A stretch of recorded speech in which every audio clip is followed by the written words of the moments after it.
गुरुजी, मैंने कृष्ण की कृपा से पद्म पुराण का पाठ किया है पूरा। उसने उसमें शालिग्राम जी की पूजन से बहुत महिमा बताई है और मैंने अपने जीवन में कृष्ण की कृपा से शालिग्राम जी का अभिषेक अपने पति के साथ शुभ तिथियों पर किया है। मुझे हमेशा उन्हें अपने हथेली में लेकर प्रेम करने का मन किया है, पर पद्म पुराण में स्पष्ट लिखा हुआ है कि जो भी स्त्री शालिग्राम जी का स्पर्श करती है उसके सारे पुण्य नष्ट हो जाते हैं। आपने वीडियो में पहले बताया कि स्त्री भी उन्हें छू सकती है। मैं बहुत असमंजस में हूँ, क्या सच में अपने प्रिय शालिग्राम जी को स्पर्श करना, उनका पूजन स्वयं से कर सकती हूँ?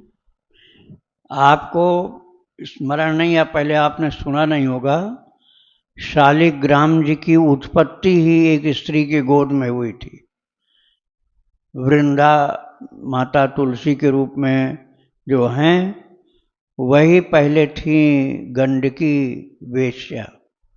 उन्होंने धर्म के अनुसार जीवन जिया था।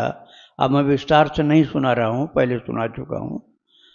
तो वही गंडकी बाद में नदी बन गई और भगवान विष्णु ही जो परीक्षा लिए थे, मैं विस्तार से सुना चुका हूँ, आप खोजेंगे तो मिल जाएगा चरित्र।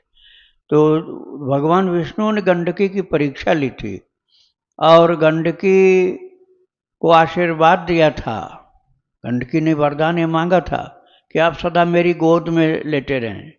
तो भगवान ने कहा ये तब होगा जब तुम नदी बन जाओ और मैं एक काले रंग की शालिग्राम नाम की शिला बन जाऊं। तो भगवान शालिग्राम शिला बन गए और गंडकी बन गई गंडकी नदी।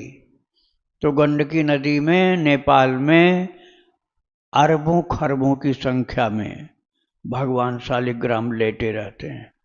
वह एक वेश्या अर्थात एक स्त्री थी जिसकी गोद में लेटे हुए हैं।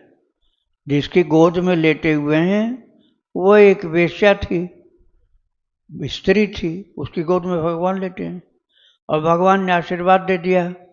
वही वृंदा बन गई तुलसी। तो भगवान ने कह दिया जब तुम मेरे पास होगी तभी मेरी पूजा होगी।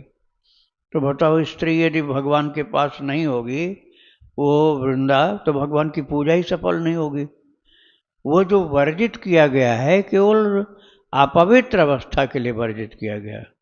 जब मासिक धर्म हो तो उस समय शालिग्राम को नहीं स्पर्श करना, उस समय बच्चों से पूजा करवा लो और जब शरीर शुद्ध हो तो अपने हाथ से खुद करो पूजा। श्री राधे राधे।